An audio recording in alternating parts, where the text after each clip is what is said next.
Shri Anjani Kumar Singh to please come on the podium. Session for today, chaired by Mr. Anjani Kumar Singh, and of course we have Kartik Muralidharan, and this too is reporting on work which was done underneath the Bihar program.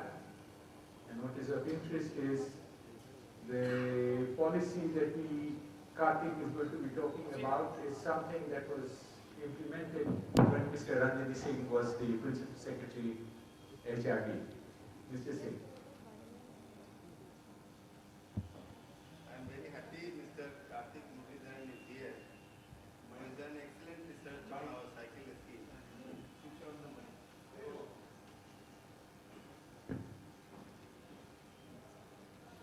I am very happy to introduce Kartik Muralidharan, who has done excellent research on our cycle scheme.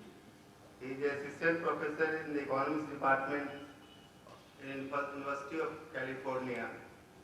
Only today morning I was going through his research, and I was very impressed, as if that research was showing as if he was involved in this scheme right from the beginning. Because many of his findings are the same when we started this scheme. We had those presumptions. In Bihar we had a problem of sex ratio in upper primary schools and secondary schools, and very few girls were going to secondary schools. The reason being the schools were not available. Average distance for a school was 5 to 6 kilometers. And then another problem was graduation from upper primary to secondary was a problem. So we wanted some incentive because of which the girls graduate from upper primary to secondary and they remain in secondary education. Because that time we were thinking about universalization of secondary education. And our second assumption was that for empowerment of girls, there should be something which she brings to her family, which is used by the whole family.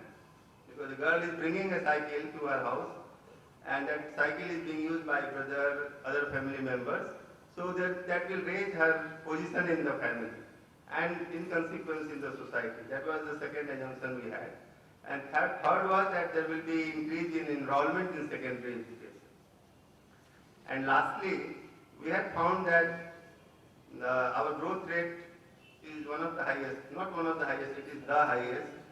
So to tackle the problems of very high fertility, early age at marriage, these type of problems, we thought that if the girl is educated, all these problems will be solved. And there are empirical evidences to suggest that. So we realized that we cannot construct so many secondary schools in a year or two. We have to find a solution, and girls get cycles, they go to the schools even if it is 4 or 5 kilometers away from our home. So these were assumptions when we started this scheme. And I am very happy to note from his findings that many of these assumptions have been proven true. I don't take much time. I will give to Kartik, who will talk about his work on cycle scheme of Bihar.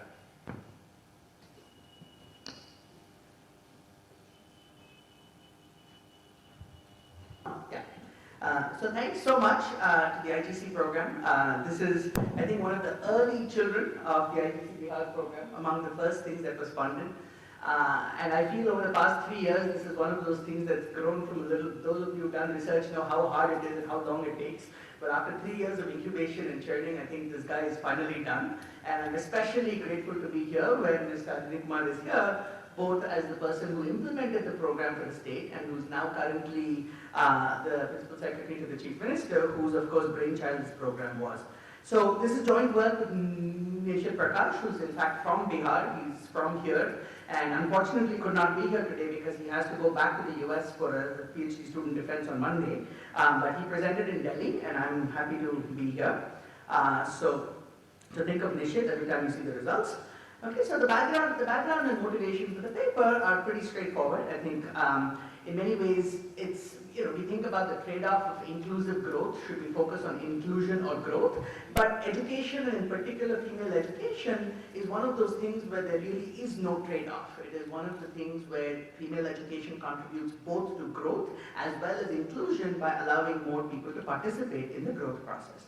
At the same time, there's very large gender gaps in India, and especially in Bihar in school attendance, which grows with age. So primary schools exist within a kilometer of most villages, but distance is still an important barrier, especially for girls. So here's just very simple numbers using a representative household survey that shows how enrollment for both boys and girls falls over time. But for girls in Bihar, you can see, I don't have a clicker or a laser pointer, but you can see quite clearly that it falls sharply around age 14, 15. And that's where the gradient becomes really big, because this is roughly around the time of adolescence and puberty. And in fact, if you look at the data, a lot of girls, in fact, are married, even though they are underage by that time. So this is kind of the background. And the policy intervention, which Maitreesh and others have talked about earlier, so I don't need to repeat the details, is this is now the well-known cycle program that was universal and targeted to provide cycles to all girls studying in class 9 and 10. An innovation in the delivery was that there was no direct provision of the bicycle. Cash is provided to eligible students through the school and receipts are collected. So in that sense, it's not a typical conditional cash transfer that goes to the household budget, but it's really a conditional kind transfer. That was one of India's first scaled up conditional transfer programs for girls' secondary education. So in some ways, it's a very clever design, right? Because the program itself is a unique hybrid of both a demand side and a supply side intervention. So normally when we think about the global literature and how do you improve education, one strand has focused on increasing demand, which is from conditional cash transfers. The other side is focused on improving supply by improving school access by constructing schools.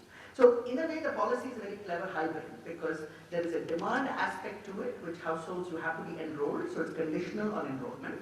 But there is also a supply side to it, because you're improving school access by making it easier to get to school. And it's particularly important because there is a trade-off between access and scale. So today in primary education in India, we have placed a priority on access. So we put a school within every kilometer. But one of the trade-offs is that the average school therefore has only 60 or 80 children, and you have multi-grade teaching and 2 teachers for 5 grades. So by the time you get to secondary school, these scale issues become really important, because you need qualified subject teachers for every subject, you need minimum infrastructure, so you can't be building secondary schools in every village or every habitation. So in that sense, this is a really creative policy, because it improves access without reducing the effective scale of the school.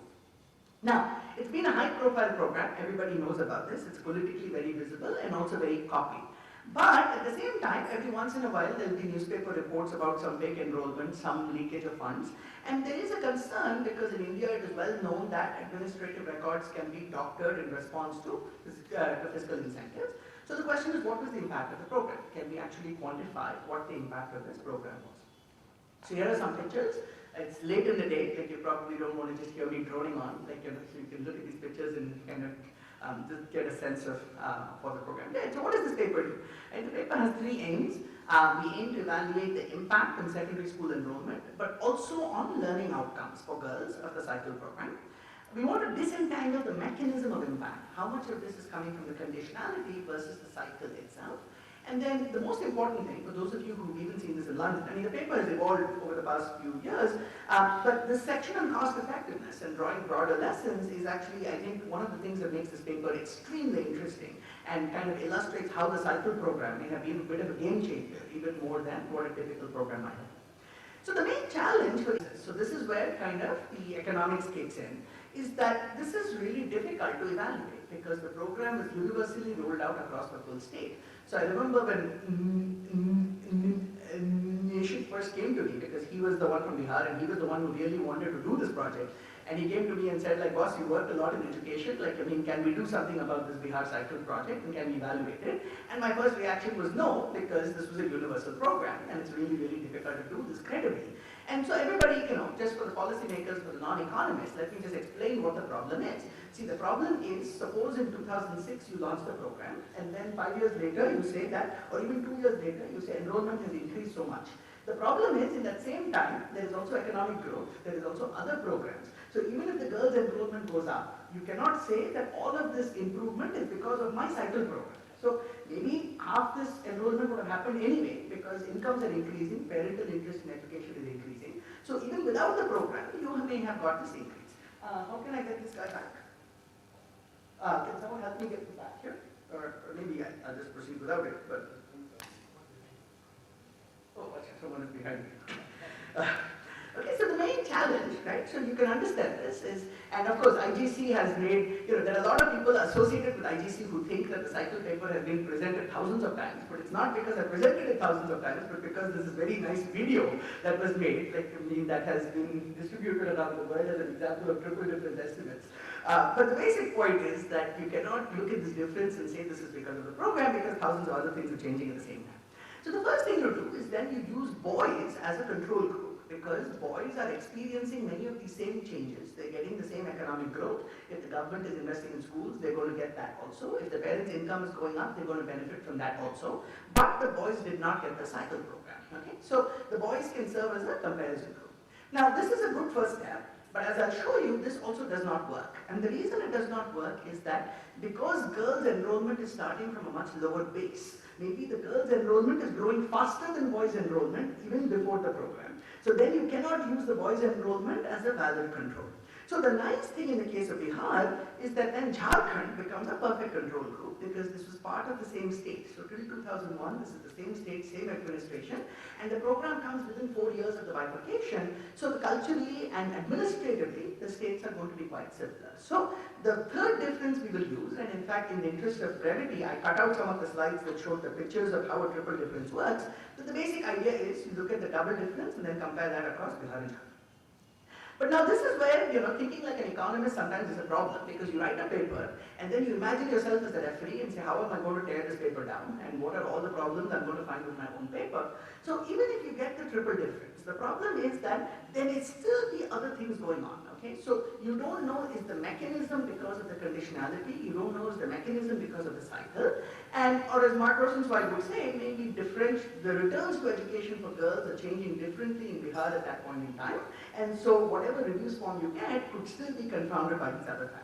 So the main insight, and this is what really convinces me that we have actually figured out what's going on in this paper, is that if the impact was because of the cycle itself, then you should see different impacts as a function of your distance to school. Okay, and I'll show you a nice sketch. That if the distance to school is far, then the cycle should have a bigger impact than if the school is in your own village. Because if आपके गांव में school था, then the cycle is not going to make a big difference. You should see a bigger effect the further away you are. And so I'm going to show you some pictures that will allow us to do this. Okay?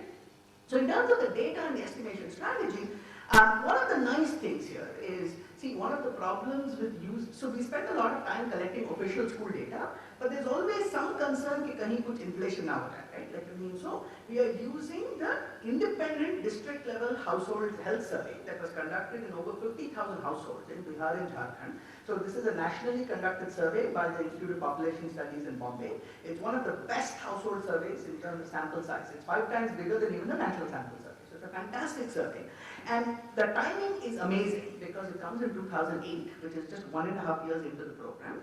And so the sample size is large. You have a full family roster with the education history of everybody in the house. And most important for us, there is also a village level survey which includes all the facilities in the village. And if you don't have the facility, it asks how far is the nearest facility. So for secondary school, it asks how far is the nearest secondary school. So it gives us the distance data. So what we do is, so the timing is perfect. It's 1.5 years after Mukhyamantri bicycle cycle Yojana was launched. So exactly following Esther Duflo's famous AER paper, we can treat kind of the younger cohorts of 14 and 15-year-olds as the treated cohorts because they are exposed to the cycle program at the age when they come into school, while the older cohorts of 16 and 17 are the control because they were not eligible. They were coming to 9th standard going age, the program did not exist. So that is the first comparison. The second comparison, so the dependent variable, the key dependent variable we are looking at is are you enrolled in or have you completed class 9? So that is the metric of interest. So the first difference is 14 to 15 versus 16 to 17-year-old girls.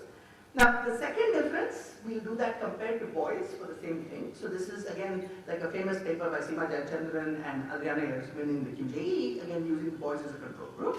And then we got a triple difference across Bihar and Jharkhand.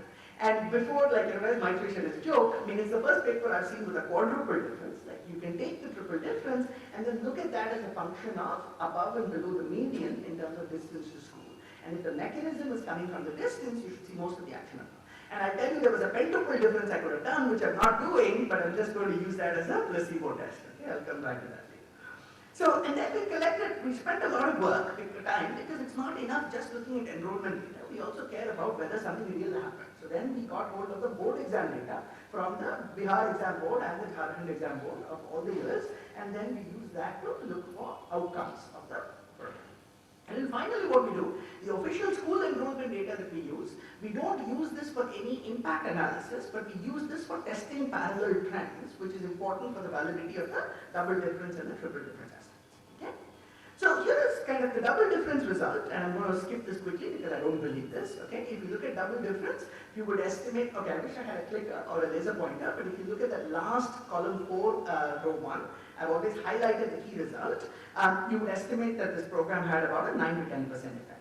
The problem is when you then go and test for parallel trends, you basically see that, so this is just a linear interaction between female enrollment and log female enrollment in the year, and you see the female enrollment was growing at 5% a year faster than boys anyway.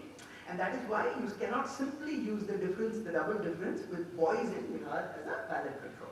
So then you look at the triple difference and you basically validate this because you see that there is no significance in the trend in the triple difference. Thanks. Yeah, that's the point, right? Perfect. Okay, so you look at this guy here and you basically see that this is essentially 0 and not significant. And so what that means is that using Jharkhand as an additional control group works. Okay, so our key estimate of interest is going to be the triple difference estimate. And so for those of you who have not seen this video, I mean, it really is a great video for teaching in undergraduate classes, I mean, for teaching triple differences. So all credit to Bob. Okay. So this is now the triple difference estimate, and if you look at, I mean, so going down the columns, we're just adding a series of controls. And so one thing to highlight is between column 2 and 3, I'm sorry, the font is a little small, you see the coefficient goes down a little bit. And what that tells you is that incomes are growing faster in Bihar, so it is important to control for incomes, and higher income households are going to catch up faster. Okay, so you have to control for the incomes and the assets and these changes and what's going on over time, but you get a final estimate of about 5.2 percentage points. Okay, in terms of that triple difference estimate of the increase in girls enrollment. Now, 5.2% doesn't sound much, okay, but it turns out that this is in fact a huge effect because the base of age-appropriate enrollment of girls was only 13%. Okay, now, actually it ends up being more like 20-22%, but I'm talking about age-appropriate. Okay, like I mean at the correct age of 14 to 15, the base enrollment of girls was only 13%, and so getting this increase of 5.2% on a base of 13 is a 40% increase in girls enrollment, and that's massive. I mean, when we think about cost effectiveness of other programs, it turns out to be a really big number.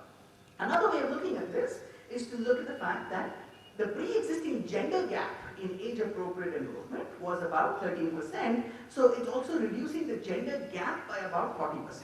Okay? So in both ways, both in absolute terms and in reducing the gender gap, this looks like it has been a really big program. And I didn't show the slide of this, and which was a good thing because the numbers would have been too small, but there's no significant heterogeneity in impact by a whole set of demographic variables. So coming back to the point I said, there could still be other confounding factors. Okay, so this is a simple sketch that highlights exactly what the cycle program is doing. Okay, so it's kind of almost, it's embarrassingly simple even for like an economics 1 class, but the basic point is simple. So if you look at this graph is distance to school and this is cost and benefit. The benefit of schooling should not vary much as a function of how far the school is, but the cost dramatically changes when the school is farther away. So before the cycle program, imagine a child is walking to school, then you have this very sharp gradient in terms of the cost of schooling. And what the cycle program is doing is it's basically rotating the cost curve, because for every unit you have to travel, it is proportionately reducing the cost of time and safety that you have to travel. But look at this picture now. So what this tells you is that you should not expect much effect over here, because over here the benefit was higher than the cost anyway. And you should not expect a big effect over here because it is still too far to cycle. So if you look at the predicted impact, it will follow an inverted U, where you don't get much effect at short distances and you don't get much effect at very far distances, and most of the effect should be somewhere in the middle. And this is one of those great cases where you have hypothesis and you go test this not in your own data but in somebody else's data, which is VLHS, and what you end up with is basic, okay, so this is just showing the distribution, the histograms of distances, and it turns out that the median is at about 3 kilometers. Okay, so we use the median as the cutoff for the fourth difference, the quadruple difference, because to do inference, it's easier to do this in regression form. So now what we're doing is basically just breaking down that triple difference estimate by whether you're above or below the median distance.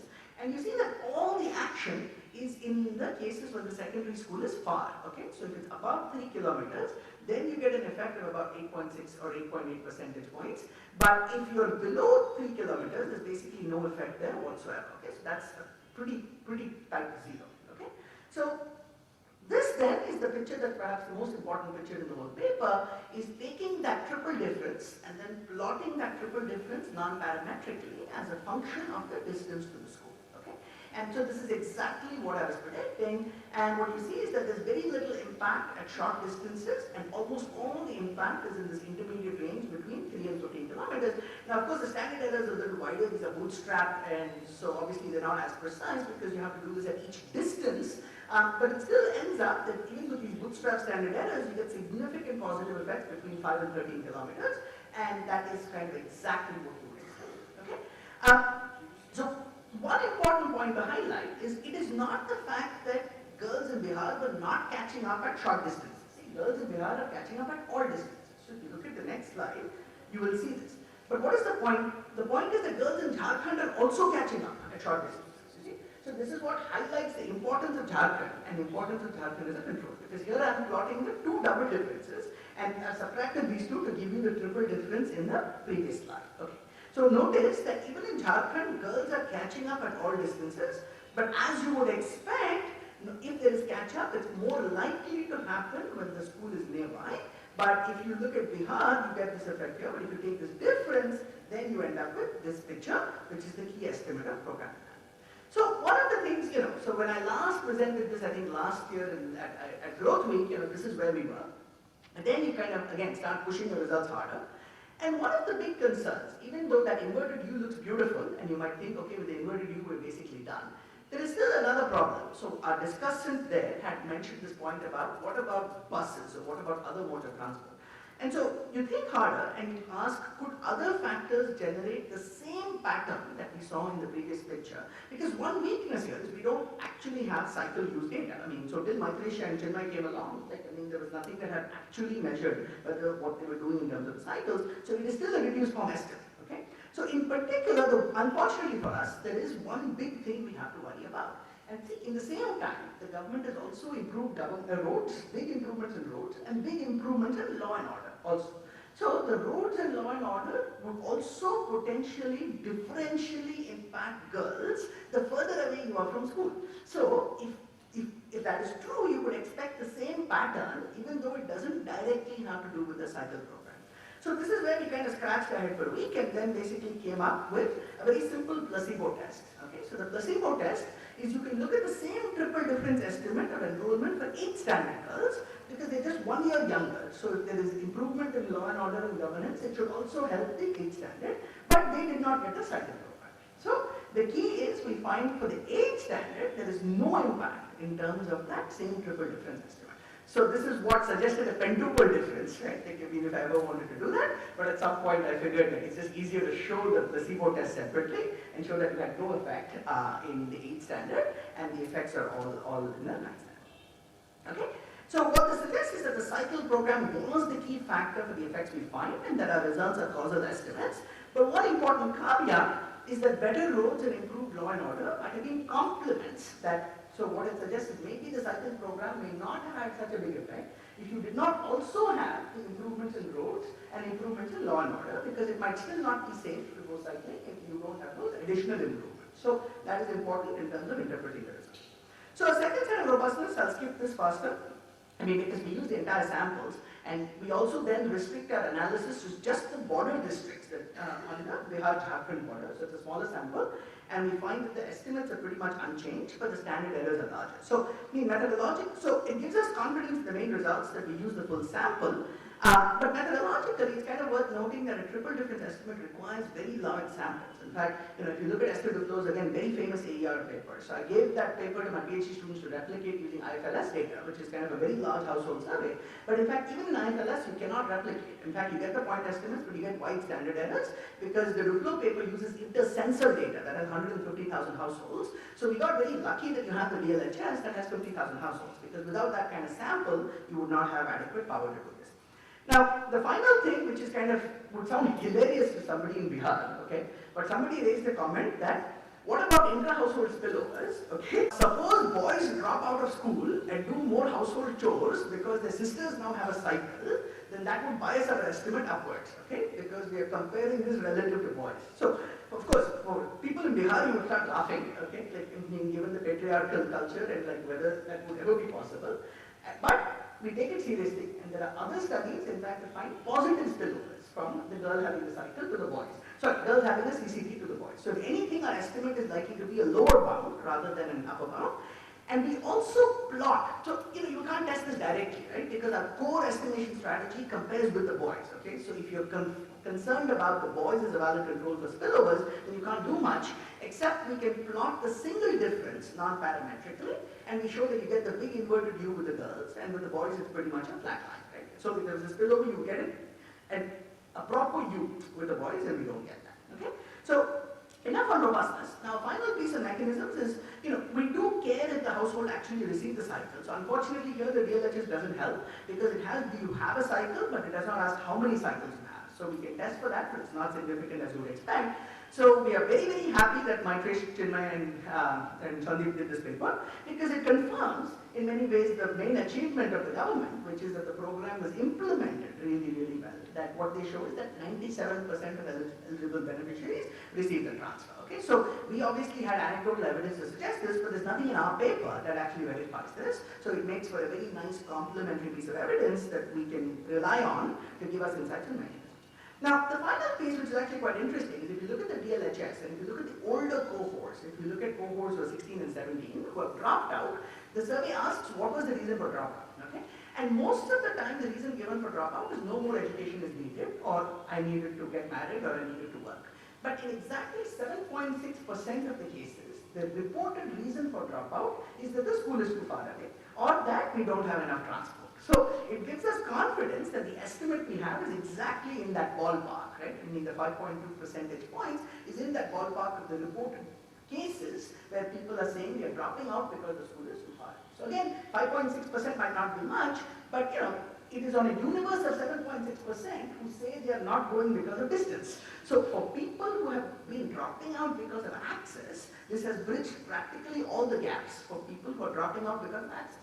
If people are dropping out for other reasons, I mean, we can't do much about that with cycle. Okay? So this is, we're getting now towards the end. Like, I mean, if you look at academic outcomes, so we go chase up all the board exam data, and this is now reported in log of the absolute number of girls who pass. You can't do this as pass percentage because that's biased, because you're bringing in a left tail into the distribution. So this is when the news is a little mixed, okay? So at one level, there's good news, because if you look at the number of girls who appeared in the 10th class exam, that has gone up by about 9.5%.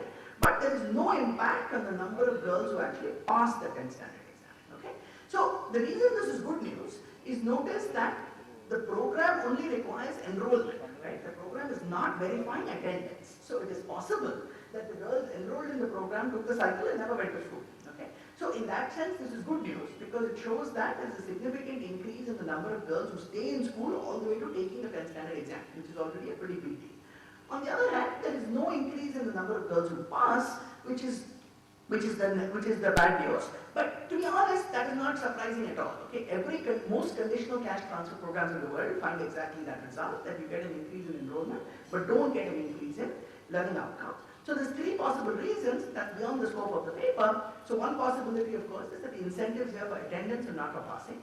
Personally, I think what's going on is that most of the children in Indian schools by 8th or 9th standard are already significantly behind the grade appropriate level. So since you're drawing weaker children into staying in school, they would probably be significantly behind the level needed to pass anything. And finally, it is also possible that because of the increase in enrollment, that the per child quality of the school was actually adversely affected unless there's a corresponding supply side push. Okay, so it's beyond the scope of the paper, but it's worth highlighting the government of Bihar then passed a new reform, a new policy to give girls a big prize for passing in first division or higher. That came after this project. Okay, so we're basically done in terms of the core results. So the last thing I want to talk about is cost effectiveness. Okay, so and this is where I think I've been stunned, okay, by some of these numbers and the insights what this implies. So the natural comparison, if you want to think about the cost effectiveness of such a policy, is with conditional cash transfers. Because by the time you get to 9th standard, the most common policy around the world to keep girls in school is to provide the household a conditional cash transfer that keeps the girls in school.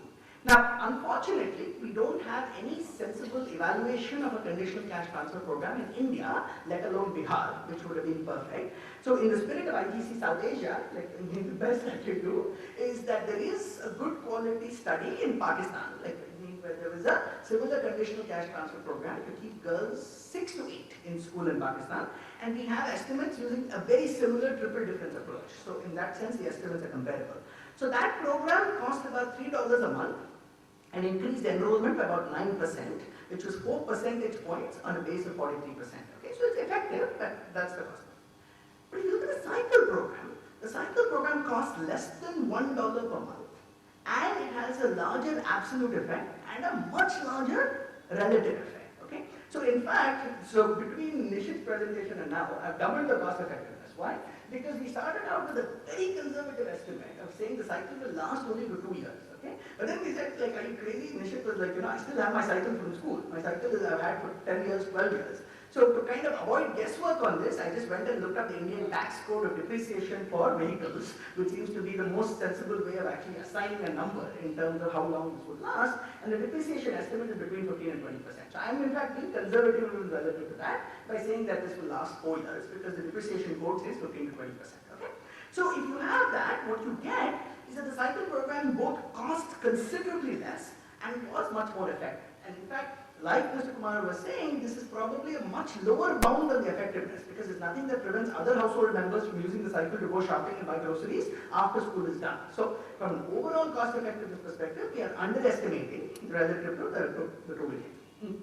But let's leave that aside because even a CCT goes to the household. So that's actually not a correct comment, so I take that back.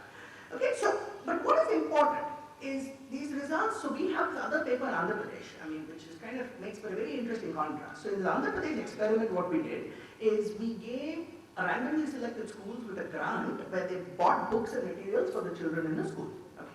And then what you find is after 2 years, there is no impact of that program.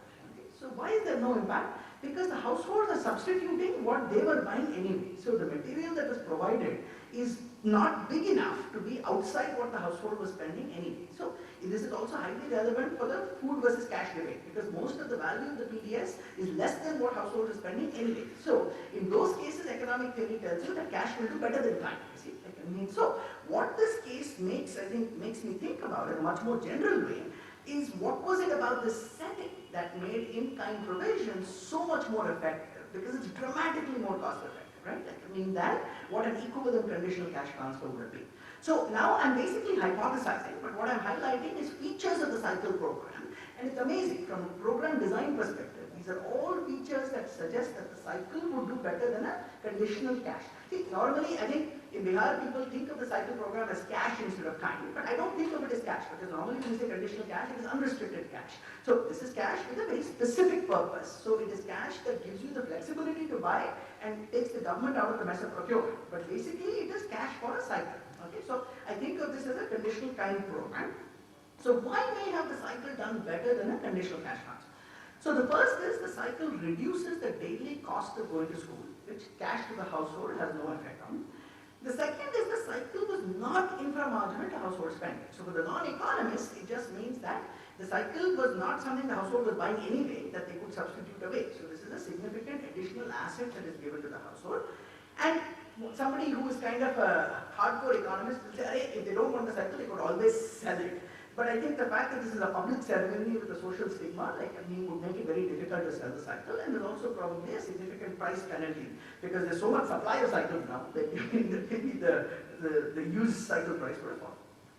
But you see, a Chicago economist will still not be convinced because he'll come and say that if the cycle was the key to helping girls go to school, then presumably households could have used the conditional cash transfer. Suppose the counterfactual experiment. Now, I don't have this experiment, but I'm just speculating that if you gave the household the cash and give no constraints, okay, then what is to prevent them from buying the cycle? They could buy the cycle.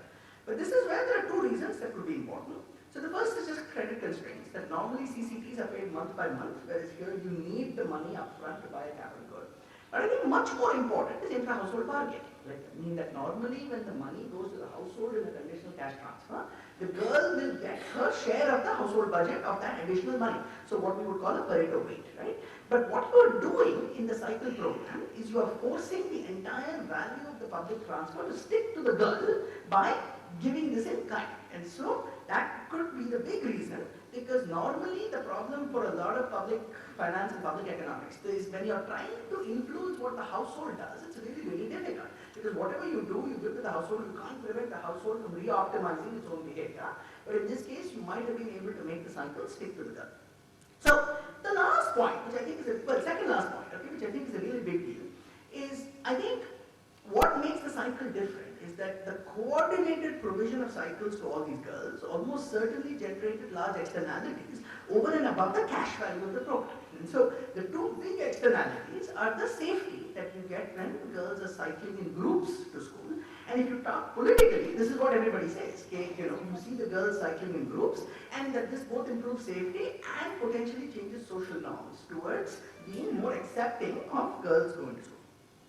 Now the final point is a little subtle. Okay, so Kaushik Basu has this nice paper in 2006 showing that even holding a girl's household weight constant, that patriarchal societies are less likely to invest in investment relative to consumption because it dynamically changes your Pareto weight over time. And so a big part of this is not allowing the empowerment. So in a way, again, the program is jumping over intra-household issues, jumping over cultural issues, jumping over social patriarchal issues, and jumping over the head of all of those constraints and providing the cycle directly to the girl. And I think the fact that these cost effectiveness estimates are so much bigger than CCTs makes me think that there's something special going on. Okay, so the conclusion, the estimates of the impact of the cycle program suggest that it increased girls' age-appropriate enrollment by 5 percentage points. On a base, this is about 40% and reduces the gender gap by 40%, significantly greater effect when you're further away. This is something that's really important to highlight, okay? There has been, obviously, I'm one of the card-carrying randomistas and experimenters, and I do a lot of randomized evaluations, but from a policy perspective, it's really worth highlighting, okay, that we are not evaluating a small pilot that we had an experimental study on. This is a scaled-up program across a state of 100 million people, which is probably in the top 20 countries in the world by population size, maybe top 10. And this is as-is implementation, right, in a state that was historically known to have weak governance. So in that sense, I think the estimates are much more relevant for policy and suggest that this may be a scalable policy for improving school access in many other low-income settings. But there is no impact on learning outcomes. So this is consistent with the global CCT literature and suggests that the next margin for effort for policy needs to be focusing on this. And it's worth highlighting that GOP has changed its incentive formula to not just give the cycle for enrollment, but also to give an additional payment for doing well. So what I'm going to do is leave you with just two quotes on my final slide. Okay, and the first is a well-known quote, but it's worth repeating because poor Larry Summers gets a lot of flack for being anti-gender, or anti-gender equality. But one of his most important quotes when he was chief economist of the World Bank was, "Investment in girls' education may well be the highest return investment available in the developing world." So exactly like you said, it hits women than anything else in the world. Okay, and Susan Anthony is not a small figure. I mean, she is the leading figure of the 19th century United States women's suffrage movement. She's so famous there are dollar coins named after her, right? There's a Susan Anthony dollar. I mean, that's how famous she is. I had no idea who she was till I went up and read up the 19th century history.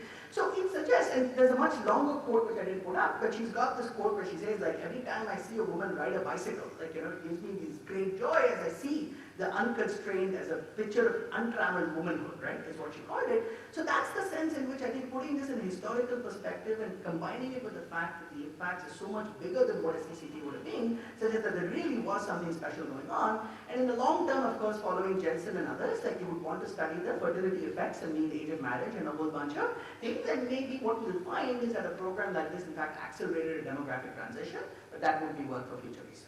So, thanks.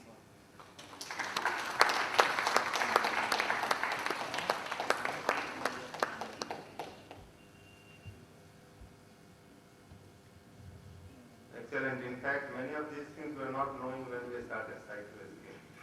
had we known, we could have designed it better. Well, I add just some few points and I will make it open for the audience. We had to start cycle scheme for boys also after 2 years.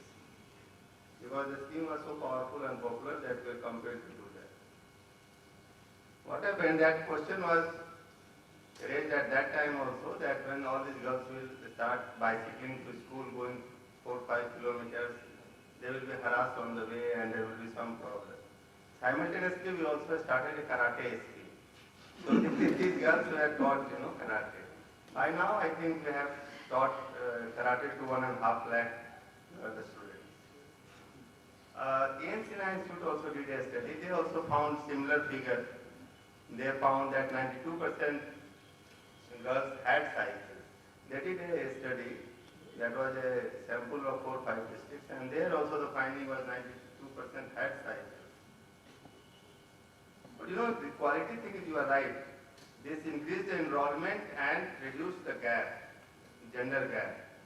But what happened, it created a problem also. Suddenly, the number of teachers were much less, and once all these girls were in, then it became further worse. So earlier, suppose a secondary school had 4 teachers, 5 teachers, the number of students was, say, 150. The ratio was little better, but when 100 were added, it became further worse. Then another problem was the classrooms. Like typically, class 9 will have one classroom of 20 by 20 size. Suddenly you find even in the interior areas that you have now 70 girls, 80 girls in a class, and you don't have a classroom. So that was another constraint that we faced. So we have to think on those lines. And many of these girls, there are evidences. Like one girl ranked second in our board examination. When we asked about this, she said the first thing she said was earlier she was spending for going to school and coming back something like 2.5 hours. That time was reduced and she had more time to study. And because of that, so we were asking why and what was the incentive and what motivated you. Then she said cycle because of that reason, because that reduced her time and made time available for her study. And we also started a scheme in consequence that now we give 10,000 rupees to each girl passing in first division in Bihar.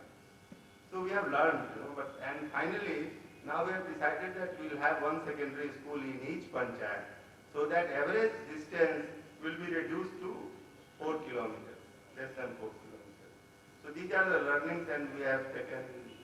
Now from your study we will take 2 more lessons. It's open now. Anybody having questions? That's it. You can come. Oh, okay.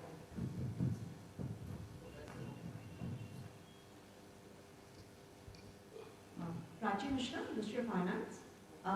So Karthik, very nice presentation. This is the first time, unfortunately this is the first time I heard it because I've not been in the 1,000 other presentations you've made.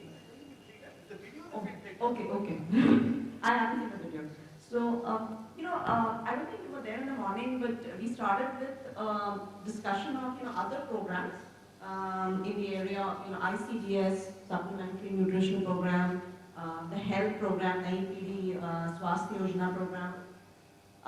So, most of the evidence suggests huge leakage. These programs are not working.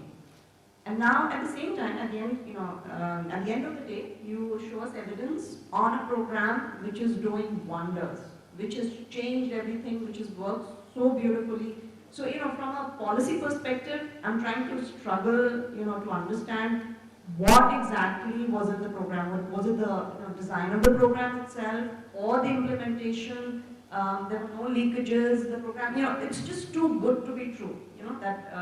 So what, can you just give some more in-depth, just insights into that? Let me quickly ask the second question and then, so I would like to see, this is, as you already said, this is a period of high growth in Bihar, improvement in law and order. So what proportion of the increase in enrollment can be attributed to this program? And what would you attribute to some of the other factors? I would like to see that figure.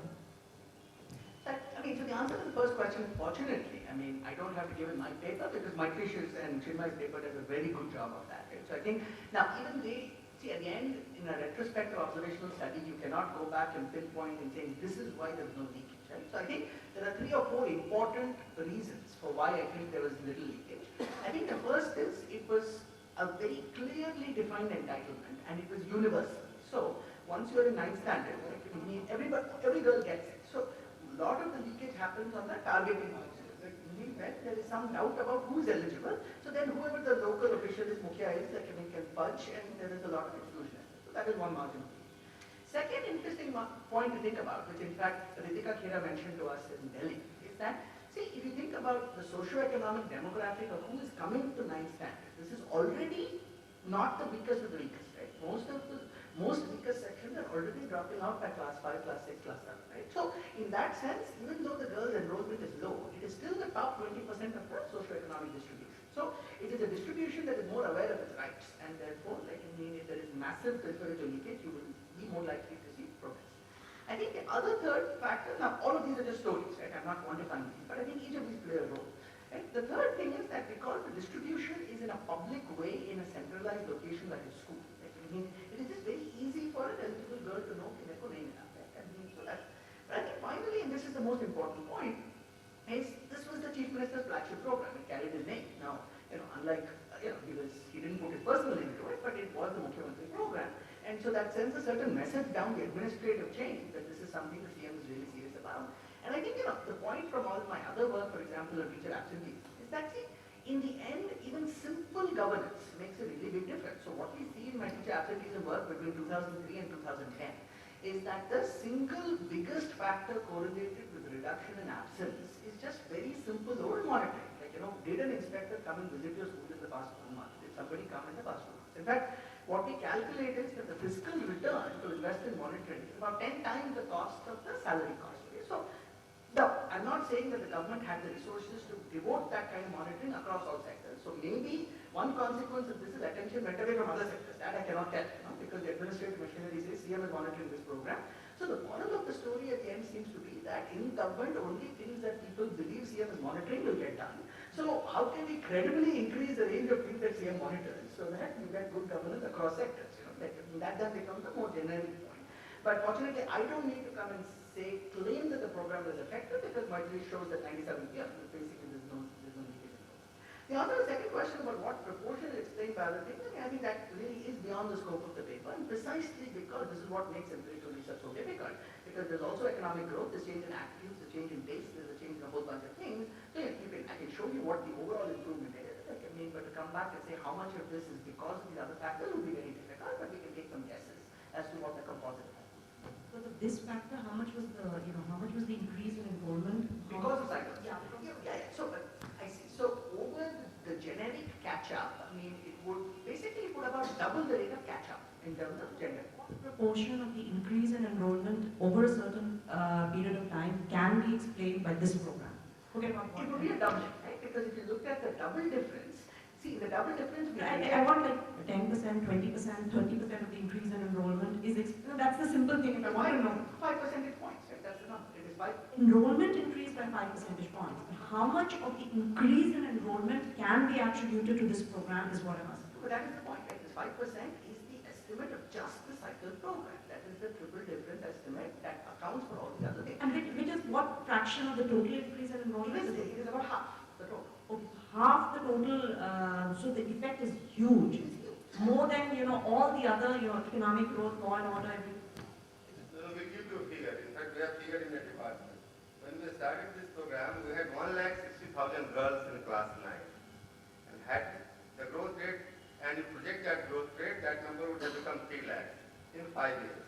That has become 6 lakh plus. Normally, if you take that natural growth and add all these law and order and all this, it could have become from 1.6 lakhs to 3 lakhs. So it's now 6 lakhs. So for us, the way, it's crude calculation, not your formula and equations, etc. If I could quickly ask Mr. Singh on the, just 1 minute, that, why did this program get so much of, relative to all the other programs which have not been working, and we've seen such a lot of evidence, so why was there so much of political will about this program in particular? Just a few words, if So the first thing, it was very simple. It was very simple. Every girl in class 9 is going to get 2,500 rupees for buying a cycle. Just this is essential. Everybody, irrespective of caste, your income, whatever, geographical location, everybody is getting it. Earlier also in some program, we were giving cycles in a limited number. For some scheduled caste, scheduled tribe development program, so scheduled caste, scheduled tribe people will get. But here, everybody in class 9. That was one. It's very simple.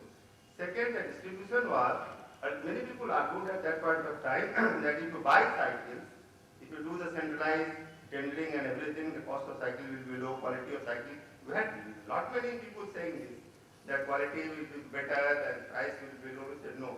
Because in our mind, empowerment also was a very big thing. That girl is getting 2,500 rupees in her hand. And then she can ask her parent or whoever. Suppose somebody said, no, don't buy cycle, do this. Then because that girl got that money in her hand. And that's why it became so empowering that many places our principals, our education department officials, including Chief Minister, in fact in a place called Dumraon, Chief Minister was Herat. He went to a yatra and this girl said, we did not get cycle. So at that time I was in one of the programs in Delhi, I was called, it came as a newspaper big item, that I was called that you come to Dumraon immediately, why they have not got the cycle? Because this got a very close monitoring also. And right from the beginning, we also had institutions monitoring it. Because we wanted if something goes wrong, then we should be having corrective, somebody saying that this is not working, this is not getting, this is not happening, then we will do the course correction. So we had ANCNA Institute doing it. So we have people from ANCNA Institute. We had something 125 boys and girls who were given this thing. And they were verifying things for us. If something hanky-panky is happening, then we are knowing immediately. Unlike other programs, you don't have parallel monitoring mechanism. And Chief Minister in all his yatras. And that this picture, 50 girls going in a group, became so powerful that everybody, the whole society started monitoring it. So everybody will say, did you get cycle? Nobody is asking, did you get this scholarship or that scholarship or your money for dress? But everybody is asking, did you get cycle? First thing we go to a place, we ask in a school, have you got cycle? So those type of things. But now it's become so successful that everybody is saying many things. No?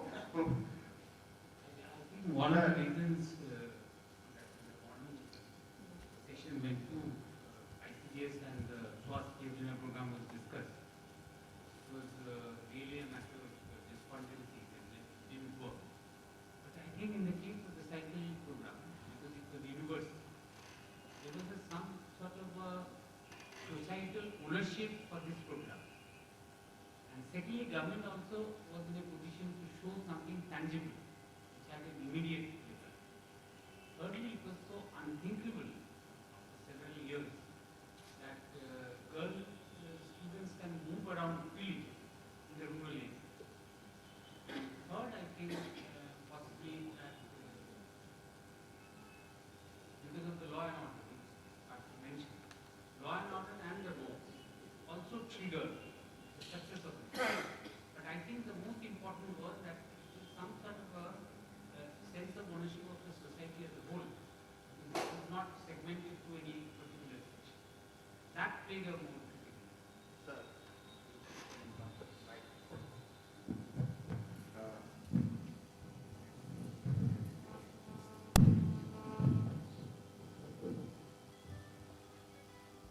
A word of caution with a humorous touch.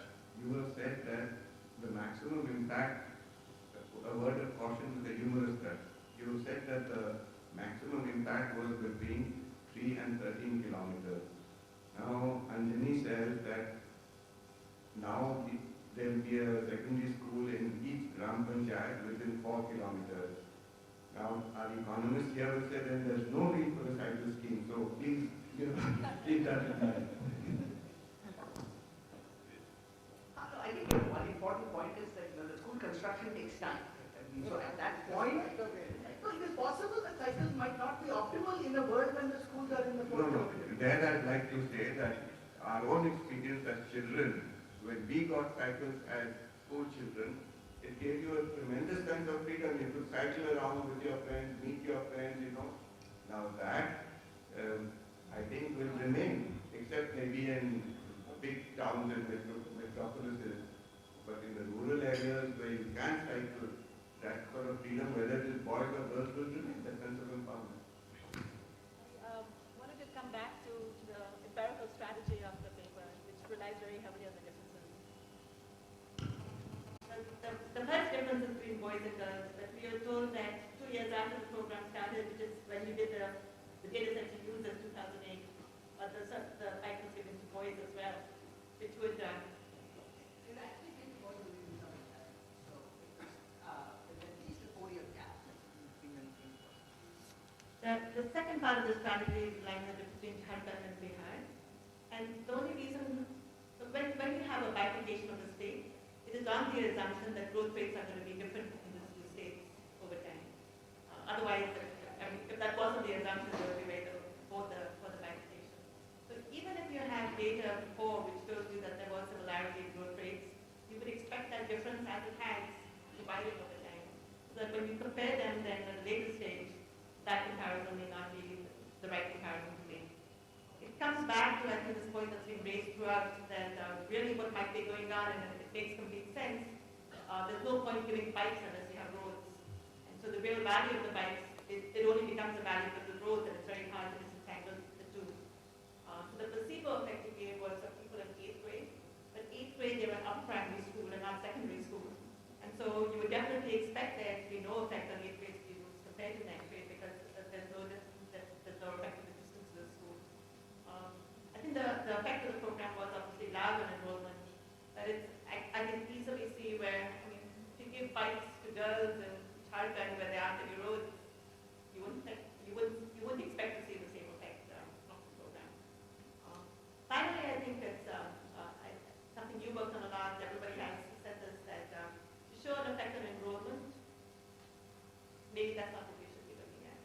That the real thing is really on the quality of learning. There are good reasons to expect that when you do get crowded in secondary schools, learning actually falls.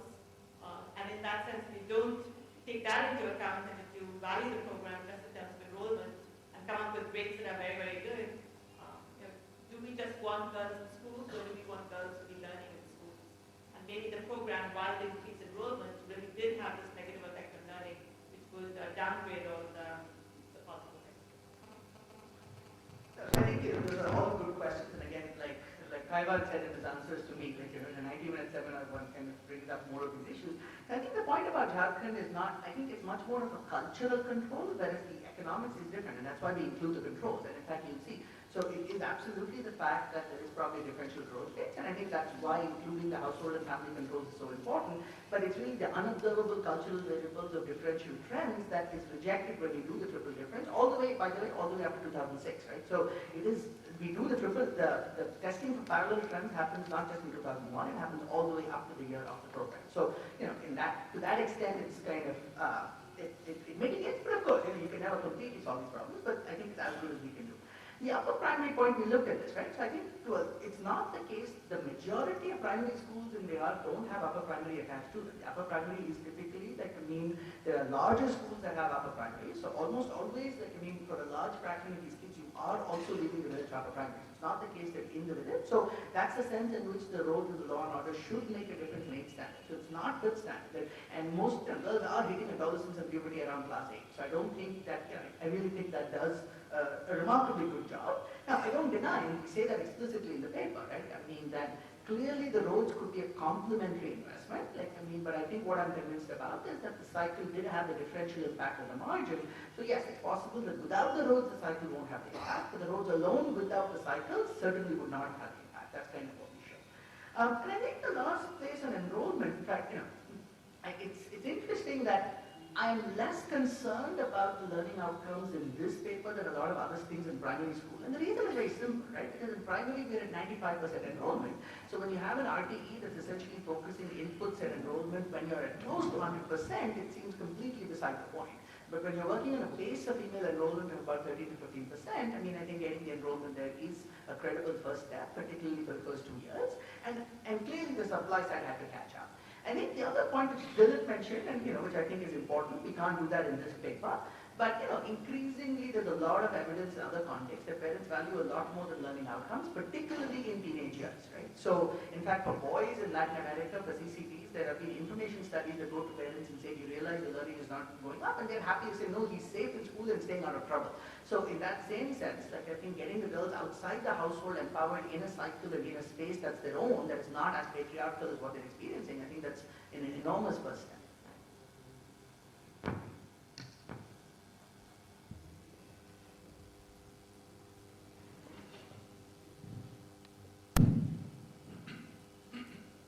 Being a wonderful study generates more expectations. A small clarificatory question. I mean, did you ever think that enrollment should be the real outcome variable or attendance in a particular school? Because one-time enrollment might be a one-time affair, but attendance might be a habitual thing. So the second one is data related. Have you also considered the schools which have closed down, let's say, in 1 year, and new schools which have been set up? So, did you think of adjusting the data? You see, unlike Lilith was saying yesterday, some of my experiments, he keeps giving me a hard time because I can answer most of the questions. This is a different type of project. I mean, it's not my own data collection effort. Like, you go to war with the army you have, you go to the project with the data you have.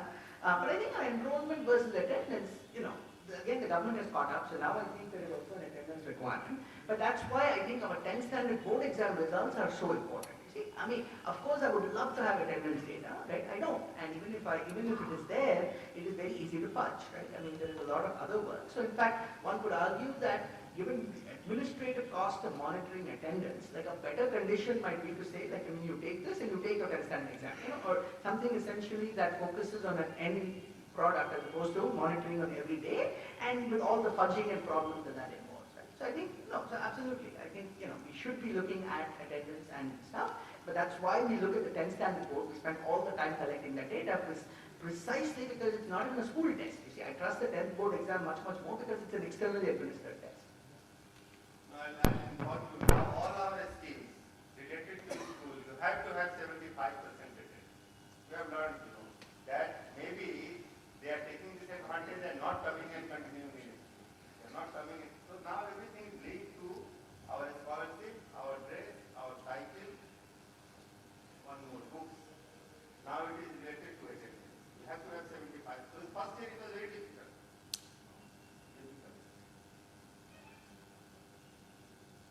From this side, because we are also reaching time for dinner. But anybody from this side? We had all questions from one side.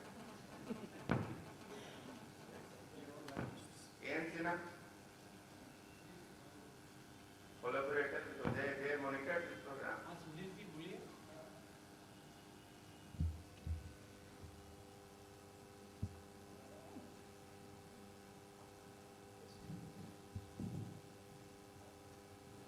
Just one very small query. Those 3% to 5% who reported that they have not received bicycle, what was the mode of recording this response?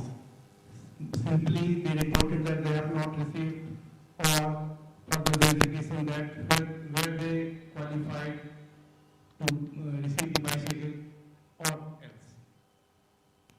In fact, there are 4 or 5 things. No, that's why I'm saying I thought that you will give information, now you're asking questions. So out of that 8%, what we found, almost 3.5%, they got the receipt from a cycle shop, but did not really buy cycle. The second major category was they sold their earlier bought cycle. They had a cycle in the family, and they said that I bought this cycle. And some very little percentage they did not get. That school administration did some hanky-panky. But because that number was a small 8%, so we thought that in a scheme, the leakage is 8%. But if you convert into absolute numbers, that number is huge. It's still big, 25,000, 30,000 cycles. And so many girls did not get cycles. So, but these were the reasons. But 8% was tolerable from according to us. Okay. One reason which we observed going to Bihar schools, like BW schools don't submit the returns on time. So for the next year, they don't get the budget. I think now it's more streamlined. We have to submit an online submission. So that is not being done. They have to go to some, cyber